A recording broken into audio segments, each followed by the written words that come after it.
اس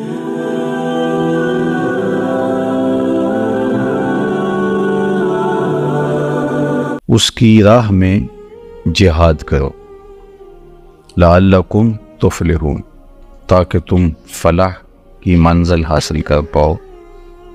منزل فوز و فلاح تمہارا مقصود ہو، تو تم اس کی راہ میں جہاد کرو۔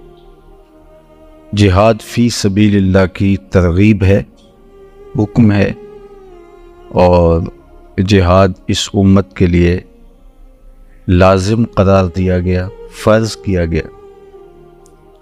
قیامت تک جہاد جاری رہے گا، اور جہاد کا موضوع قرآن مجید میں، احادیث طیبہ میں ہمارے سامنے کثرت کے ساتھ رکھا گیا۔ شریعت نے جہاد اسلامی کے ہمارے سامنے خد و خال بھی واضح کیے ہیں، آداب بھی بیان کیے ہیں، اور اس کی صورتیں بھی بیان فرمائی ہیں۔ جہاد اللہ جل شانہ کی رضا کے حصول کے لیے شدید جد و جہد کا نام ہے،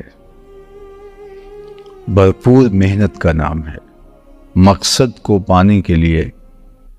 مقصود حاصل کرنے کے لیے کوشش بلیغ جہاد کہلاتی ہے۔ اب اس پر علماء کرام نے جہاد کی مختلف صورتیں بیان فرمائی ہیں۔ ایک جو کفار کے ساتھ میدان جنگ میں کیا جاتا ہے، اس کو جہاد بھی کہا جاتا ہے، اور شریعت اسلامیہ میں اس کے لیے قتال کا لفظ بھی استعمال ہوا ہے۔ فتنے کی سرکوبی کے لیے، اللہ کے دین کے غلبے کے لیے، کمزوروں کو، بیواؤں کو، بچوں کو، اپاہجوں کو، معاشرے کے پرامن لوگوں کو ظالموں کے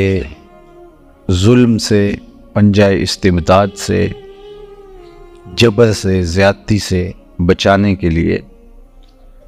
سیسا پلائی ہوئی دیوار بن جانا، اور اس کے لیے چاہے کوئی بھی قیمت ادا کرنی پڑے، جہاد کہلاتا ہے۔ غلبہ اسلام کے لیے، اسلام کو دیگر ادیان پر غالب کرنے کے لیے جو محنت، جد و جہد کی جاتی ہے، وہ جہاد کہلاتی ہے۔ ہمارے دین نے ہمیں قتال کا حکم بھی دیا ہے، اور جہاد کے جو دیگر مفہوم ہیں، شدید محنت، مسلسل کوشش اور بلیغ محنت مقاصد کے حصول کے لیے، اور اپنے نفس کو سنوارنے کے لیے، نفس پر غالب ہونے کے لیے، نفس کی خواہشات کے مقابلے میں جو جد و جہد کی جاتی ہے، اس کو بھی جہاد کہا جاتا ہے، اور اصطلاح میں یہ جہاد بن نفس کے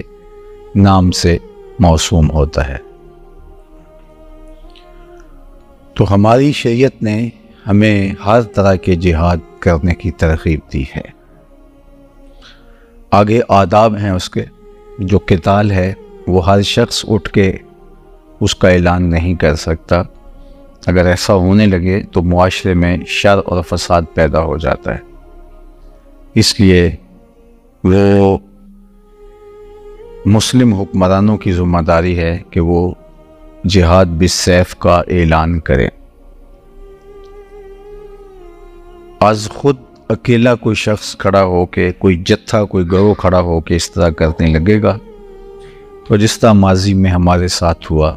اور پھر کتنی قیمتی جانیں گئیں، تو وہ نقصان ہمیں اٹھانا پڑتا ہے۔ تو سلطان اسلام جہاد کا اعلان کرتا ہے۔ بعض اوقات ایسا ہوتا ہے کہ سلطان کمزور ہوتا ہے، بزدل ہوتا ہے، یا کسی وجہ سے وہ اعلان نہیں کر پاتا، تو اس کو جو مفتیان کرام ہیں وہ مجبور کرے، فتویٰ صادر کرے، اور اس کو ترغیب دیں اور اس کو زور دیں کہ وہ جہاد کا اعلان کرے۔ عوام کا پریشر بھی ہوتا ہے، اور لیکن اعلان وہی کرے گا۔ حدود شرعیہ کا قیام اور جہاد یہ سلطان کی ذمہ داریوں میں سے، اسلام نے ذمہ داریاں بانٹی ہوئی ہیں۔ کسی نے چوری کی ہے تو آپ پکڑ کے اس کا ہاتھ نہیں کاٹ سکتے، کسی نے بدکاری کی ہے تو آپ اس کو پکڑ کے چوک میں سنگسار نہیں کر سکتے، اس طرح تو فساد برپا ہو جائے۔ تو یہ کام عدالت کا ہے، سلطان کے نائبین کا ہے کہ وہ حدود شرعیہ کا قیام کرے۔ تو ان میں سے اہم ترین جہاد ہے، جو جہاد بالسیف ہے یا جس کو قتال کہا گیا۔ تو وہ سلطان اسلام کی ذمہ داریوں میں شامل ہے، اور جب ظلم ہو رہا ہو، جبر و جور اور استبداد کا بازار گرم ہوا ہو، مسلمانوں کے لیے ایسا حیات تنگ کر دیا جائے، تو اس وقت سلطان اسلام کے اوپر لازم ہوتا ہے کہ وہ جہاد کا اعلان کرے۔ جس طرح آج کل آپ کے سامنے فلسطین کے مسائل ہیں اور دیگر بلاد اسلامیہ میں مسلمانوں کو کچلا جاتا ہے، تو سب سے پہلے جو اقرب ہیں، جو جن کی سرحدات ملتی ہیں، ان کے اوپر لازم ہے کہ وہ جہاد کا اعلان کر کے کمزوروں کو، بچوں کو، جن پر ظلم و جبر ہو رہا ہے، ان کو چھڑائیں۔ اور اس کے بعد پھر جو اس کے بعد والے لوگ ہوتے ہیں، حتیٰ کہ پوری امت کی ذمہ داریوں میں یہ چیز شامل ہوتی ہے۔ امت ایک وحدت کا نام ہے۔ یہ جو جغرافیائی تقسیم ہے، یہ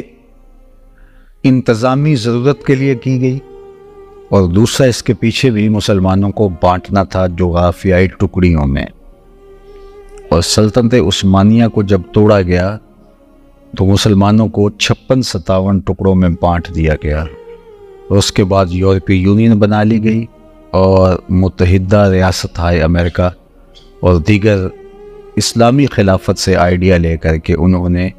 ہمیں ٹکڑوں میں بانٹ دیا اور خود یکجا ہو گئے۔ تو امت کو یہ شعور ہونا چاہیے، امت کے حکمرانوں کو یہ شعور ہونا چاہیے کہ کسی وجہ سے یہ جو سرحداتی لکیریں مسلم امہ کے درمیان ہیں، یہ اپنی جگہ موجود ہیں تو یہ رہیں، لیکن ان کی فکری وحدت ان کو تائید اسلامی میں رکاوٹ کا ذریعہ نہ بن سکے۔ لیکن جب خود غرضی کی آگ میں سب لوگ جلنے لگیں گے تو پھر ایک ایک کر کے توڑ دیے جائیں گے۔ تو امت کا مشترکہ پلیٹ فارم ہونا چاہیے، اور میرے خیال میں کہ اللہ نے جو ہمیں حرمین طیبین کی شکل میں مرکز عطا کیا ہے، اس وقت کسی امت کے پاس یہ نور موجود نہیں ہے، اور بدقسمتی سے آج ہم حرمین کی طرف دیکھتے ہیں تو وہاں جو لوگ موجود ہیں ان کی طرف سے مایوسی کا سامنا کرنا پڑتا ہے، جبکہ ان کی آواز پہ پورا عالم اسلام کھڑا ہو جاتا ہے۔ اور آج بھی دنیا کے اوپر 1 ارب 70-60 کروڑ مسلمان بستے ہیں۔ دنیا کے اوپر بسنے والے 7 ارب مسلمانوں میں سے 1.5 یا 1.25 ارب مسلمان ہیں، تو گویا ہر چوتھا شخص مسلمان ہے۔ تو یہ قوت اللہ نے مسلمانوں کو عددی عطا کی ہے، وسائل عطا کیے ہیں، اور 56-57 ریاستیں ہیں، آلات حرب و ضرب ہے، افواج ہیں، معدنیات ہیں، تیل کے ذخائر ہیں، سب سے بڑھ کر جذبہ ایمان ہے۔ لیکن وہ اقبال نے کہا تھا، چمن میں رخت گل شبنم سے تر ہے، سمن ہے سبزہ ہے باد سحر ہے، مگر ہنگامہ ہو سکتا نہیں گرم، یہاں کا لالا بے سوز جگر ہے۔ تو یہ بات ذہن میں رکھیے کہ یہ معروضی حالات کیا ہیں، ان حالات کا تجزیہ کر کے سلطان اسلام اعلان جہاد کرے، اور پھر اس وقت تو باقاعدہ افواج موجود ہیں، لہٰذا جو عوام ہیں ان کی ذمہ داری ہے اپنی افواج کو سپورٹ کرنا۔ 56-57 اسلامی ملک کے جو عوام ہیں وہ اپنی افواج کو سپورٹ کریں، اور افواج کا مورال بلند ہو اور وہ آگے بڑھ کے دشمن کا مقابلہ کریں۔ لیکن آج ہم جہاں کھڑے ہیں تو یہ کسی سے مخفی نہیں ہے۔ یہ اب منبر و محراب کے نصاب کے اور کتب کے موضوعات تو رہ گئے ہیں، عملی طور پہ آج امت کا اجتماعی درد مفقود ہو گیا ہے، اور جس پر مصیبت ٹوٹتی ہے وہی اس کو فیس کرتا ہے، اس کا سامنا کرتا ہے، کٹتا ہے، لٹتا ہے، پامال ہوتا ہے، جو بھی اس کی حالت ہوتی ہے،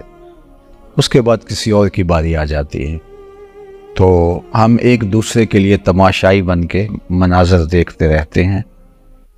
اور کفر جو ہے وہ باوجود انہوں نے اپنے آپ کو مذہب سے الگ کر لیا ہوا ہے، لیکن پھر بھی مذہب سے ان کا جڑاؤ ایسا ہے کہ وہ اپنے مسائل چٹکیوں میں حل کرتے ہیں۔ ہمارے سامنے مشرقی تیمور کا معاملہ سامنے ہے، اور دوسری جانب کشمیر کا مسئلہ ہے۔ کشمیر کا اور مشرقی تیمور کا مسئلہ سیم ہے، لیکن وہاں چٹکیوں میں مسئلہ حل کر لیا گیا اور معاملے سب کچھ درست کر لیے گئے، لیکن یہاں کشمیر میں معاملہ جس طرح سے لٹکایا گیا اور جس طرح ہے یہ کسی کے سامنے کسی سے مخفی نہیں ہے۔ دوسری جانب سے اس وقت ایک مسئلہ یوکرائن کا چل رہا ہے، اور دوسری جانب ہمارے سامنے فلسطین کا مسئلہ ہے۔ تو دنیا کا منافقانہ رویہ آپ اس تناظر میں دیکھ سکتے ہیں، لیکن ہم دشمن کو، کفار کو، یہود کو، ہنود کو، نصارہ کو کیا دوش دیں، کیا بات کریں؟ ہمارے اپنے جو دعوے دار ہیں اسلام کی قیادت کے، ان کا رویہ ایسا ہے کہ اس پر ایک نہیں ہزاروں سوالیہ نشان اٹھ رہے ہیں، لیکن انہیں غرض نہیں ہے۔ آج کی دنیا میں، آج کی تاریخ میں لوگ اپنی معیشت کا پہلے سوچتے ہیں۔ انفرادی طور پہ کوئی شخص اپنی معیشت کا سوچے اور اقدار کو پامال کر دے، یا کوئی ملک اور ملت اپنی معیشت کو اقدار پر ترجیح دے، تو یہ فتنہ ہے۔ میرے اور آپ کے آقا مولا کا فرمان 100% سچ ہے اور ہمارے سامنے ہے کہ میری امت کا سب سے بڑا فتنہ مال ہے، تو مال کی وجہ سے اقدار بھی پیچھے چلی جائیں گے۔ اس پہ کوئی شک نہیں ہے کہ اس دور میں معیشت کا بہتر ہونا بہت سارے مسائل کا حل ہے، اس لیے اس نیت کے ساتھ معیشت کو مضبوط کیا جائے کہ ہم اپنے اقدار کی بھی اس سے حفاظت کر سکیں گے اور کمزور کو لوگوں کی، امت کی مدد بھی کر سکیں گے، تو اس میں تو کسی کو کوئی پریشانی نہیں ہونی چاہیے۔ لیکن معیشت کی بہتری، عیش و عشرت کے سامان زیادہ کرنے کے لیے اور زندگی کو پر آسائش اور زندگی کو پرتعیش بنانے کے لیے ہو، اور دوسری جانب سلگتے امت کے مسائل جو ہیں وہ ثانوی حیثیت اختیار کر جائیں، تو پھر یہ کوئی دلیل نہیں ہے جی معیشت مضبوط ہوگی تو یہ ہوگا، تو یہ پھر محض ایک کہانی رہ جاتی ہے اور دنیا کے سامنے۔ دوسری بات یہ ہے کہ آج کل ایک بہت بڑا مسئلہ چل رہا ہے، اور اس میں بڑے بڑے لوگ اس رو میں بہ گئے کہ اسلام نے دفاعی جنگ لڑی ہے، جتنی جنگیں لڑی ہیں دفاعی جنگیں ہیں، باقاعدہ حملہ نہیں کیا ہے۔ تو یہ اس طرح سے آج کل کے بہت سارے لکھنے والے اس موضوع پہ لکھ رہے ہیں۔ ابھی میں راستے میں دیکھ رہا تھا ایک شخص کا مضمون،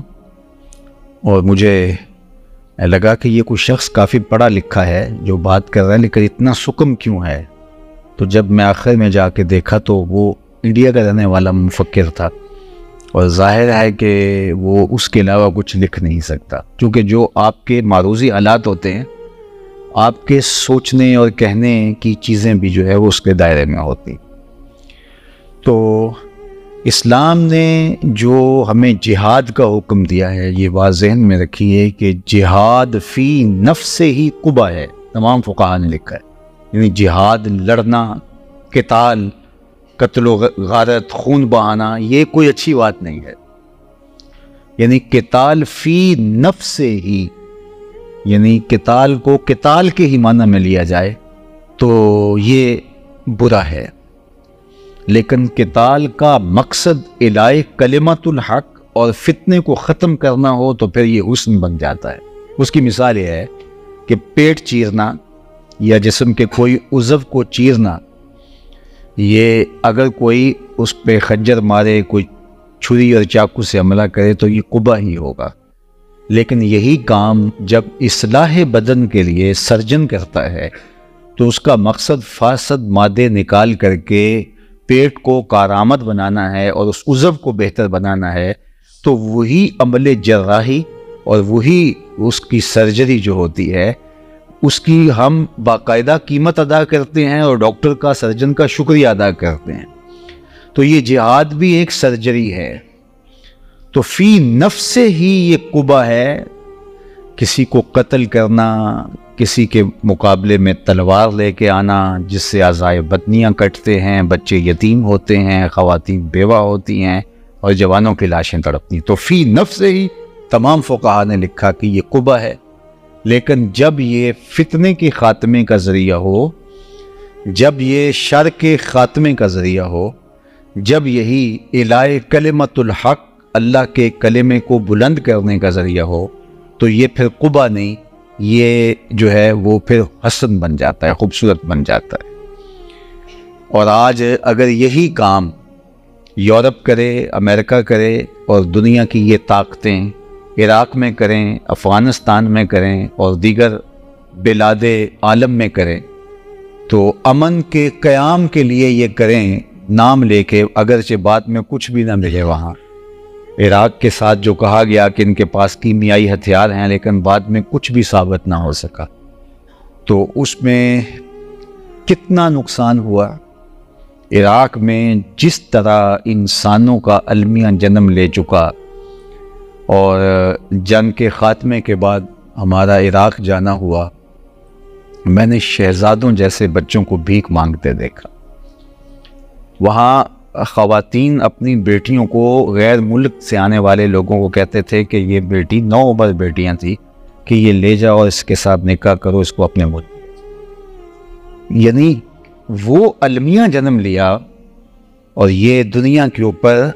امن کے نام پر یہ سب کچھ ہوا،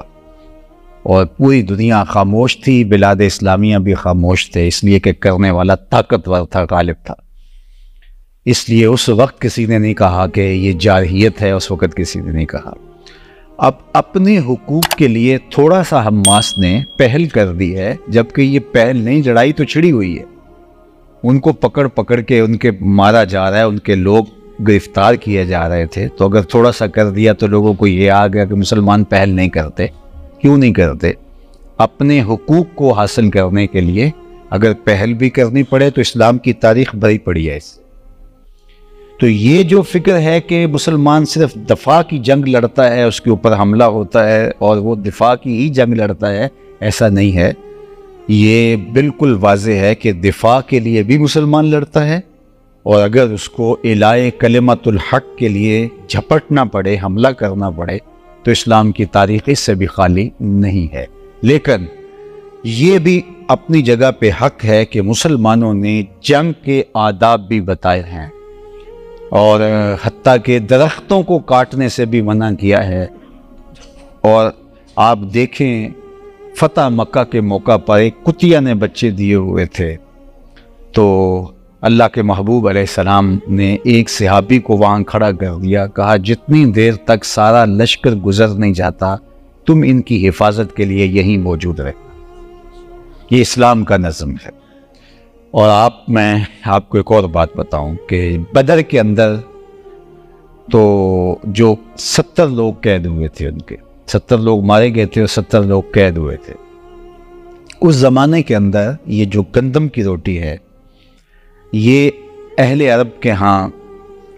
یہ بہت کم دستیاب تھی، اور یہ ان کے ہاں ایک مہنگا کھانا تھا۔ تو مسلمانوں کے پاس اتنی گندم نہیں تھی، تو پھر حکم کیا ہوتا ہے کہ تم دوسری چیزوں سے گزارا کر لو، لیکن اپنے ان قیدیوں کو آپ گندم کی روٹی کھلائیں۔ اسلام کے یہ وہ تھے جو اسلام کو مٹانے کے لیے آئے تھے، لیکن یہ قیدیوں کے ساتھ اس نے سلوک۔ اور آج کی تاریخ میں دیکھ لیں، فلسطین کے اندر جو اسرائیل کے قیدی چھٹ کے گئے ہیں، انہوں نے اسرائیل میں رہ کر کے فلسطین کے حق میں بات کی ہے، اور آج ہر جگہ یہی بات چھڑی ہے، اور پوری دنیا پر یہی ڈسکس ہو رہا ہے کہ وہ کہتی ہیں انہوں نے ہمیں مہمانوں کی طرح رکھا، ادھر سے ہمارے لوگ بم مار رہے تھے ہاسپٹلس کے اوپر اور بچے ذبح کر رہے تھے، اور ادھر یہ قیدی تھے، اور انہوں نے کہا تم پریشان نہیں ہونا، تم محفوظ ترین جگہ پہ ہو، اور ان کو آنچ تک نہیں آنے دی، اور ان کے بچوں کے جو ضروریات ہیں ان کے بچوں کو دستیاب نہیں تھے، ان کو بچوں کو پورے کی۔ تو آج بھی مسلمانوں کے اندر وہ جذبے موجود ہیں۔ تو جہاد فی سبیل اللہ، اللہ کی راہ میں قتال، تو یہ میں نے عرض کر دیا کہ یہ طے شدہ ہے کہ یہ قیامت تک جاری رہے گا، اور میرے اور آپ کے آقا و مولا کے مبارک اسماء میں سے ایک اسم رسول الملاحم ہے۔ آپ حضور کے 99 اسماء پڑھیں تو اس میں ایک اسم رسول الملاحم، جنگوں والے رسول۔ حضور علیہ السلام نے مکہ سے ہجرت کے بعد مدینہ المنورہ میں 10 سال گزارے، 10 سال حضور کے ٹوٹل یہاں گزرے ہیں۔ ان 10 سالوں کے اندر اللہ کے محبوب نے 27 جنگیں لڑی ہیں، 27 جنگیں اللہ کے محبوب علیہ السلام نے لڑی ہیں، اور کچھ جنگیں حضور نے طویل اسفار کر کے، جس طرح غزوہ تبوک ہے، کتنا لمبا فاصلہ تھا اور کتنی سخت مشقت اور مسافت تھی، اللہ کے محبوب خود گئے ہیں جا کے ان کے علاقے میں پہنچے۔ تو اس کا ایک مطلب تو یہ جنگ ہے، قتال ہے، جہاد فی سبیل اللہ کا، اور وہ میں نے عرض کر دیا کہ وہ کسی ایک شخص کو یا ایک جتھے کو حق نہیں ہے کہ وہ اعلان کر دے، اس سے تو الٹا فساد برپا ہوگا۔ یہ سلطان اسلام کی ذمہ داریوں میں شامل ہے، اور دوسرا اس کے آداب ہیں، جنگ کے خد و خال ہیں، اور اس کا سارا ایک نظم اسلام نے بیان کیا۔ سب سے بڑھ کر مقصد اعلاء کلمۃ الحق ہے، یعنی جنگ کے بنیادی مقاصد میں سے ایک مقصد اللہ کے پرچم کو بلند کرنا، اور اس پر میں سمجھتا ہوں کہ اللہ کے محبوب علیہ الصلوۃ والسلام کی یہ حدیث قول فیصل ہے کہ آقا کریم علیہ الصلوۃ والسلام کی خدمت میں ایک صحابی عرض گزار ہوتے ہیں کہ اللہ کے پیارے محبوب، ایک شخص لڑائی کرتا ہے، راہ خدا میں جہاد کرتا ہے، حتیٰ کہ شہید ہو جاتا ہے، اور اس کے دل میں یہ تھا کہ چلو اس سے مجھے شہرت اور ناموری بھی مل جائے گی، تو کیا اس کا یہ عمل قابل قبول ہے؟ اس کو اس کا کوئی اجر ملے گا؟ تو اللہ کے محبوب نے اس کا جواب دیا، لا شیء لہ، اس کو کوئی اجر نہیں ملے گا۔ صحابی کہتے ہیں کہ میں یہ سمجھا کہ جو میں کہنا چاہ رہا ہوں وہ میں معافی ضمیر صحیح طرح سے بیان نہیں کر سکا، تو میں نے پھر حضور سے کہا کہ حضور، وہ اللہ کے دین کے پرچم کو بلند کرنے کے لیے، اعلاء کلمۃ الحق کے لیے لڑ رہا ہے، لیکن ضمن میں یہ ساتھ نیت بھی شامل ہے کہ چلو میری ناموری بھی ہو جائے گی، شہرت بھی ہوگی، تو کیا اس کو اجر ملے گا؟ تو اللہ کے محبوب علیہ السلام نے فرمایا، فلا شیء لہ، اس کو کوئی اجر نہیں ملے گا۔ کہتے میں پھر تیسری مرتبہ کہا کہ حضور، اس کا مقصد اللہ کے دین کے پرچم کو بلند کرنا ہے، اعلاء کلمۃ الحق کرنا، اور اس کے لیے جان جیسی متاع عزیز وار رہا ہے، لیکن اس کے دل میں ساتھ یہ بھی ایک گوشے میں چیز پڑی ہے کہ چلو میری ناموری بھی ہوگی، میری عظمت کے جھنڈے بھی لگ جائیں گے، بہادری کے ترانے بھی پڑے جائیں گے،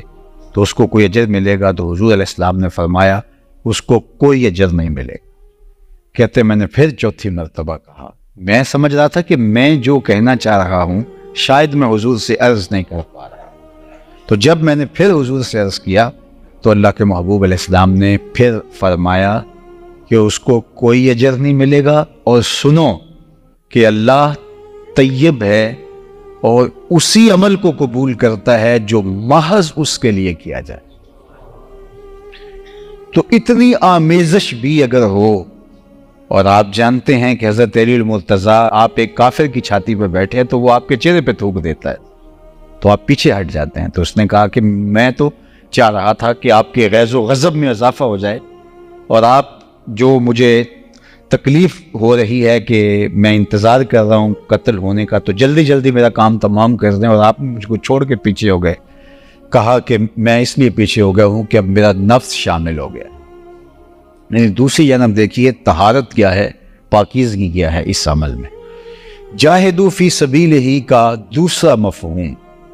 جو آیت کریمہ کے سباق سے بعض علماء نے کہا کہ یہ دوسرا مفہوم واضح ہے، وہ یہ ہے کہ جو جہاد بن نفس کیا جائے، ایمان کے بعد تقوی، تقوی کے بعد ابتغاء وسیلہ، اور اس کے بعد جاہدو فی سبیلہ کا مفہوم یہ ہے کہ اپنی خواہشات کو قابو کیا جائے اور اب اپنی آرزوؤں کو اور اپنی تمناؤں کو بے لگام نہ ہونے دیا جائے، اور اپنی خواہشات پر قابو پا کر کے مجاہدہ نفس کر کے فلاح کی منزل کے اوپر فائز المرام ہوا جائے۔ انسان کے اندر خواہشات کا پیدا ہونا یہ ایک جذبہ فطریہ ہے، اس سے تو چھٹکارا نہیں ہے۔ بہت ساری خواہشات پیدا ہوتی ہیں، دب بھی جاتی ہیں، بہت ساری خواہش پیدا ہوتی ہیں، ہم ان کی تکمیل بھی کر لیتے ہیں، بہت ساری خواہشات پیدا ہوتی ہیں، ان کی تکمیل کرنا چاہتے ہیں لیکن کسی وجہ سے وہ پوری نہیں ہو پاتی، غربت کی وجہ سے، اختیار نہ ہونے کی وجہ سے، بس میں نہ ہونے کی وجہ سے، کمزوری صحت کی وجہ سے یا کسی اور وجہ سے ہم بہت ساری خواہشات ہوتی ہیں، پنپتی ہیں، نشو و نما پاتی ہیں، دب جاتی ہیں۔ تو زندگی کے اندر یہ خواہشات کا ابھرنا اور ان خواہشات کا دم توڑنا یہ عمل جاری رہتا ہے۔ غالب نے بھی کہا تھا، ہزاروں خواہشیں ایسی کہ ہر خواہش پہ دم نکلے، بہت نکلے میرے ارمان لیکن پھر بھی کم نکلے۔ یعنی میں نے اپنا ہر ارمان پورا کرنے کی کوشش کی لیکن پھر بھی بہت سارے ارمان میرے باقی رہ گئے، اور بہت ساری خواہشات ہیں جو میرے سینے میں جنم لیتی رہی تو وہ پوری نہ ہو سکی۔ ہم بعض اوقات ہوتا ہے کہ ہمیں یہ میسر آ جائے تو ہمارے لیے کافی ہے، اور جب وہ میسر آ جاتا ہے تو ہماری خواہشات آگے بڑھ جاتی ہیں۔ پھر ہم کہتے ہیں ہاں اگر اتنا کچھ ہو جائے ہمارے لیے تو پھر تو ہمیں کوئی تمنا ہی نہیں رہے گی کہ کیسی پرسکون زندگی، مطمئن زندگی گزرے گی۔ لیکن وہاں جب پہنچتے ہیں تو اطمینان ہمیں کچھ آگے نظر آ رہا ہوتا ہے۔ تو خواہشات تو بڑھتی رہتی ہیں۔ اللہ کے محبوب علیہ السلام نے فرمایا کہ اگر ابن آدم کو سونے کی ایک وادی دے دی جائے، دو پہاڑوں کے درمیان جو خالی جگہ ہوتی ہے اس کو وادی کہتے ہیں، تو یہ دو پہاڑوں کے درمیان جو خالی جگہ ہو یہ سونے سے بھری ہوئی ہو، اتنا سونا تو کسی کے پاس نہیں ہوگا، لیکن فرض کرو اگر کسی کے پاس اتنا سونا ہو تو فرمایا اگر ابن آدم کو سونے سے بھری ہوئی ایک وادی دے دی جائے تو وہ آرزو کرے گا کہ میرے پاس دوسری وادی ہو، وہ دوسری کی آرزو کرے گا، دوسری کی تمنا کرے گا۔ بادشاہوں کو جو فتوحات ہوتی ہیں تو وہ پھر ایک ٹارگٹ متعین کرتے ہیں کہ یہ اتنا علاقہ آ جائے تو میرا علاقہ سیدھا ہو جاتا ہے، لیکن جب اس کے بعد جو ہے وہ آگے ان کی خواہشات بڑھتی ہے تو شیخ سعدی فرماتے ہیں کہ آخری سانس تک ان کی خواہشات دم نہیں توڑتی، جو ہے وہ دم ٹوٹ جاتا ہے لیکن خواہشات نہیں ٹوٹتی اور وہ آگے ہی بڑھتے چلے جاتے ہیں۔ تو یہ انسانی فطرت ہے، اس کی خواہشات بڑھتی رہتی ہیں۔ اب کوئی کہے کہ میں نے اپنی ساری خواہشات کو پوری کر لینا ہے، اس کے لیے میں شدید محنت اور دوڑ لگاؤں گا، تو یہ تو بادشاہوں کی بھی پوری نہیں ہوتی۔ خواہشات تو قارون کی بھی پوری نہیں ہوئی، فرعون کی بھی، نمرود کی بھی، حامان کی بھی، صفتت کی بھی، نفد نون کی بھی۔ یہ جو بڑے بڑے لوگ تھے، جو بڑے بڑے جھاپے اور بڑے دنیا کے حکمران ہوئے ہیں، خواہشات اور تمنائیں تو ان کی بھی پوری نہیں ہوتی۔ وہ جس طرح کی بھی خواہشات، جنسی خواہشات ہوں، ذہنی خواہشات ہوں، قلبی خواہشات ہوں، خواہشات کا کوئی بھی رخ اور صورت ہو تو وہ تقبیل پذیر نہیں ہوتا۔ تو پھر اس کا حل کیا ہے کہ جائز خواہشات کو راستہ دیا جائے، ناجائز خواہشات کو روک دیا جائے، اور جو جائز خواہشات ہیں وہ بھی آپ کی ساری پوری نہیں ہوں گی۔ تو پھر اس کا تیسرا حل کیا ہے کہ اپنی خواہشات کے آگے بند باندھا جائے۔ اس کو ضبط نفس کہتے ہیں، اور شریعت اسلامیہ نے ہمیں ضبط نفس کے بہت سارے طریقے دیے۔ اس میں ایک روزہ ہے، روزہ ایک مشق ہے ہمارا، ہونے کے باوجود چھوڑ دینا تاکہ ہماری مشق ہو، اور یہ ہمیں ترغیب دی گئی ہے۔ اور بہت ساری ایسی چیزیں ہوتی ہیں، اللہ کی طرف سے ہماری تربیت ہوتی ہے کہ ہماری منصوبہ بندی کے باوجود ہمیں حاصل نہیں ہو پاتی۔ سید علی المرتضیٰ فرماتے ہیں مجھے اپنے ارادوں کی شکست سے رب کی معرفت حاصل ہوئی ہے، کہ بعض کا کوئی چیز بالکل آسان ہدف ہوتا ہے لیکن نہیں مل پاتی، تو یہ اللہ کی طرف سے تربیت ہوتی ہے۔ تو ضبط نفس کرنا اور اپنی خواہشات کو دبانا اور اللہ کی طرف رجوع کرنا، یہ وہ چیزیں ہیں کہ جو چیزیں آپ کو آپ کی تربیت کرتی ہیں، اور یہ اللہ تعالیٰ کی طرف سے فلاح کی منزل کے حصول کا سبب اور ذریعہ ہے۔ بہت سارے ہدف رہ جاتے ہیں انسان جب خواہشات کے پیچھے لگ جاتا ہے، یہ کر لوں تو یہ کروں گا، اور وہ کر ہی نہیں پاتا، اور وہ مقصود اس کے ہاتھ سے۔ میں نے تو یہ بھی دیکھا ہے کہ کچھ لوگ کہتے ہیں یہ کر لوں تو پھر نماز شروع کروں گا، وہ ساری زندگی نماز ہی شروع نہیں کر پاتے، باقی بڑے بڑے کام اور کارہائے نمایاں سر انجام دینا تو دور کی بات ہے۔ یعنی یہ بات فلاں ہدف کے بعد میں یہ کام کا آغاز کروں گا، اور وہ ہدف ہی پورا نہیں ہوتا۔ وہ پورا ہو جائے تو وہ ہدف جو ہے وہ اس کا دائرہ اور وسیع ہو جاتا ہے، تو زندگی بھر یوں گزر جاتی ہے۔ تو ہمارے رب نے ہمیں ضبط نفس کا حکم دیا، اور جہاد سے یہاں مراد